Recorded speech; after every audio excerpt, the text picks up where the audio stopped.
Hey everyone, I'm Mind and welcome back to another Q&A video. As with all my Q&A videos, I made a community tab post for you guys to leave your questions. I went through and I picked some of the most liked questions and some of my favorite questions to answer for you guys. So yeah, let's just hop right into it. What is the first minifigure you ever owned? So there was three. I got three minifigures all at once because my first set was the General Grievous Starfighter from 2008, I believe. And that set came with one minifigure, General Grievous. But then my parents also bought me R2-D2 and Luke Skywalker off of eBay. I'll put up pictures on screen of which versions of them I got. And those together were my first three minifigures. I had General Grievous, Luke Skywalker, and R2-D2. And do I like Chima or Nexo Knights better? I think I've answered this before, but Nexo Knights, I don't particularly like either one, but I'm a Chima hater. So, not because I dislike this show or anything particularly, it's just I was one of the kids who grew up thinking that Chima was replacing Ninjago, so I dislike it. Would you want a Ninjago movie sequel? That's a good question. I would. The Ninjago movie was Like, I think it's a fine, fun Lego movie. It's not as good as Batman or the normal Lego movies, and it's not as good as the Ninjago show, but I still enjoy it, and I like that there is a, like, cinematic Ninjago movie, like an actual theatrical release of a Ninjago movie. But I was really disappointed that, like, looking back, I feel like it could have been more, right? I would have preferred if it was more true to the show, because I don't care if it's canon or not. Like, that's fine that it's not canon. But what bothers me is that it just didn't feel very much like Ninjago. Like, if you look back at the movie, how does it relate to the show? Garmadon is Lloyd's father. Kai and Nia are siblings. Wu is Garmadon's brother. The ninja have elemental powers. That's it. Like, nothing else about the movie has anything to do with Ninjago. There's, like, one reference to the show that was played off as a joke where they talk about the Great Devourer. But that's it. So, I was pretty disappointed that, like, the Spinjitzu wasn't in the movie. They mention it, but it doesn't exist, and, like, the characters are all different. So I would have preferred if they drew more from the source material.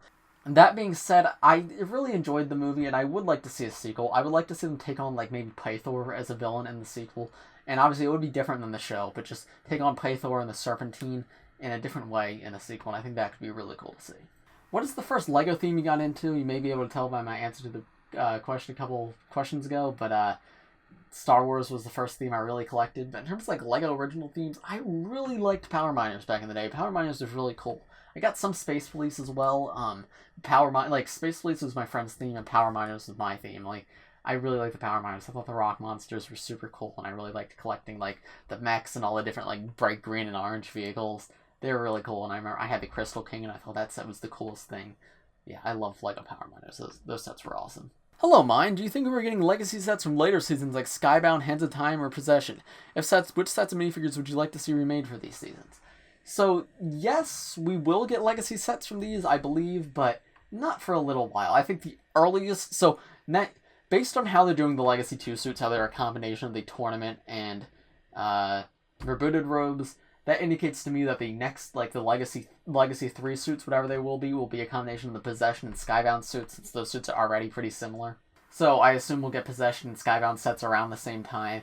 And if that's the case, I think the earliest we would get those is maybe, like, August of next year, like summer of next year, I think is the earliest we could see those. But I think more likely is January 2022 is when we'll start seeing Legacy 3.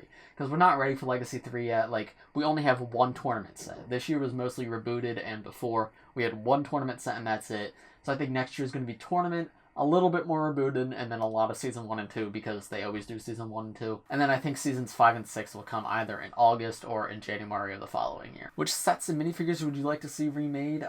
Legacy 3 suits sounds awesome. Like, Deep Stone and Skybound are two of my favorite suits ever, so seeing them combined would be really cool. And they did a great job with the Legacy 2 suits, so I'd love to see what they can do for Legacy 3. Sets, all the sets from I'd like to see a bigger Misfortune's Keep, maybe. From Possession, I'm not too sure what sets I'd like to see remade. That set didn't have a lot of, like, vehicles or locations I really want to see built, so I'm not sure about Possession. But yeah, Skybound, I'd definitely like to see a Misfortune's Keep. And Dr. Jillian's Lighthouse would be cool too. I think it would be really cool if they did a legacy set of the Lighthouse that's like a combination of Skybound and Season 2, where it came with, like, Dr. Jolien as well as Jay and Nia and Nautica, and I think that'd be cool to, like, integrate them all together, and like an Legacy Echo Zane, that could be really, really cool. So, yeah, Lighthouse and Misfortune's Keep are my answers. Oh, and then Hands of Time is not going to be... yes, they'll probably get Legacy eventually, but it's not going to be for a very long time, I don't think. Like, 3 to 4 years away, I'd say. Question, what are your top 3 LEGO themes if Ninjago's not included? Yeah, obviously Ninjago's my number 1, but if I had to do a top 3...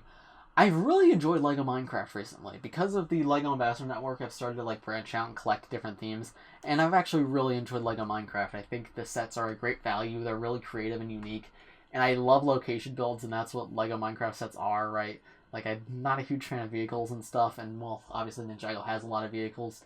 I like some, I dislike some, but I love how Minecraft is, like, almost 100% location build, so that's really cool to me. I've really been enjoying that theme, so that's probably be my number 1 besides Ninjago. Other than that, though, I don't collect anything. Like, just recently I've started branching out into other themes. Hidden Side is fine, but it's leaving. Star Wars I like as a concept. Like, some of the sets are really good, but their prices makes me not want to put them on the list, because I hate their prices. I hate them so much. I guess I could say LEGO Ideas. LEGO Ideas sets have been very good recently. I got the Friends set, and even though I've never seen the show, I love that set. That's an incredible set. So, yeah, I guess I'll say number 1 Minecraft, number 2 LEGO Ideas, and I guess number 3 Star Wars. Star Wars gets me number 3 because it's too expensive. Why don't you like Possession? You put it so low in your ranking the seasons video. No, I don't dislike Possession. I like Possession. Here's the thing with Possession, though. Possession has issues. Possession is a lot like Season 11, and people will get upset when I say this, but Possession is very similar to Season 11 in that it has an excellent story with some excellent characters, but it just has some weird things in it. Like, things that kind of ruin the season for me. Like, Cloud Kingdom, I hate it. I hate Cloud Kingdom. The idea of, like, oh, the entire fate is written by these dudes in the sky. Like, doesn't make any sense. But all, like, that Nimbus, remember Nimbus, the giant sky monster in Cloud Kingdom? Yeah. But then also little things like the fact that Zane was just turned into a comic relief character for 3 episodes, and the season's only 10 episodes long. Like, that just rubs me the wrong way. And then a lot of characters just seem out of character in different moments, and I just don't like... Possession is inconsistent for me, and I just don't like that about it. But it's still got a good story. Like, I love Nia becoming the Water Ninja. I love Moro. Moro's an excellent villain. So yeah, Possession's a good season. It's just flawed. Like, me ranking it low is low in relation to other seasons. Like, if you look at what the labels are, it's under, like, good but has flaws. Like, there's only... I think I had meh and bad. Like, Hands of Time was in meh and Rebooted was in bad. Like, it was still in the tier of seasons that I liked. It's just that I find that season to be very flawed. Like, it's not something like Tournament where I can sit down and be like, I enjoy every aspect of this. Like, or Sons of Garmadon. With Possession, I'm like, well, I like that part, but this part's really weird. Like, Possession, it's got its ups and downs, and it's a good overall story, but it's got its flaws. Girlfriend reveal? No, I'm not doing a girlfriend reveal. That's so... Why would you ask that? Why did 26 of you like that? But you know what I'll do? I'll tell you, you could go follow her on Instagram. She has an art account, and she's really talented. And she designed the Sons of Garmadon shirts that are out now. So you can buy those shirts, and you can also go follow her art account because she's very talented, and she would appreciate that. So go follow at eStanleyWrites on Instagram. I will put a link in the description. First link in the description will be to her Instagram if I remember to put it there. And yeah, please go follow her. She is very, very talented. But I'm not doing a girlfriend reveal. That's so weird. That's such a weird thing. If she wants to show herself, she can. But I'm not going to be like, hi, everyone. Girlfriend. Like, what do you think about Skylar? I think she's a super cool character, and I really like her place in the show. I remember at the time of tournament, I'm like, oh, that's a shame she didn't join. And while I think the team could use another girl on the team, I think it is weird that it's 5 guys and 1 girl. I think it's cool how she's just sort of like, she runs her noodle shop, and she comes in and out of the show, like, when she needs to. Yeah, I think she's fine. I enjoy Skylar as a character, and I think she's perfect for what she is. Will you review the land bounty? Yes, eventually. I'm going off to college at the end of this month, and I am trying to get all of the sets currently on shelves reviewed before then. So, yes, the land bounty is on my list. I know that one's popular, as well as the monastery is another big one I want to do. I think that set's still on shelves. I'm ordering the Ultra Dragon at some point, and I'll review that. And I'm just going to get through all the Prime Empire, Secrets of Forbidden, Fujitsu, and Legacy 1 sets as much as I can. So, stay tuned for that. Do you modify your sets? Not usually. I've done it a few times. My lighthouse from Skybound's modified. It has 3 walls instead of just 2. But no, usually I keep them as is because something like YouTube, if I ever want to review them in the future, I need to review their official versions and not their modified versions. So no, I usually do not modify my sets. How did you subscribe to the Ninjago magazine? So, you can go to newsstand.co.uk and you can have it imported into your country, wherever you are. I'm in the US and I had it imported. Just so you know, it's pretty expensive to import it. If you're in the UK, it's probably actually pretty affordable to just get a subscription, but import costs are kind of pricey. The only reason I subscribed is because I know I can make videos on it, and that makes it worth it for me. So, yeah, you can go to newsstand.co.uk. I guess I'll link that in the description below right under my girlfriend's Instagram account. So, yeah, if you're interested in checking that out, you can go there. But, yeah, that's where I get mine from. And finally, am I going to do YouTube as a full-time job? Short answer, we will see.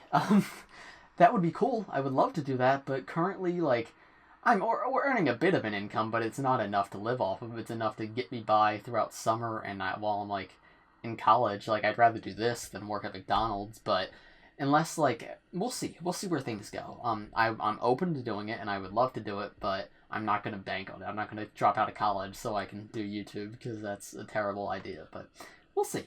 I'm going to continue doing this for as long as I can, and we'll see how it goes. But I think that's going to do it for today's Q&A video. Thank you, everybody, for submitting your questions. If you want to be featured in next week's Q&A video, look out for my community tab post coming in a little bit, because I'm going to be on vacation, so I'm probably not going to make one this week. But next week, I'll make a community tab post. Look out for that and leave your questions there. And if you see someone else ask a question that you would like to see answered, like the comment so that I can see it. If you enjoyed this video, please press like, subscribe if you're new. I guess this is a LEGO video, but yeah, I do videos like this every single day. So if you subscribe, you'll be the first to see them. Thanks for watching, everybody. I'll see you in the next one. Bye.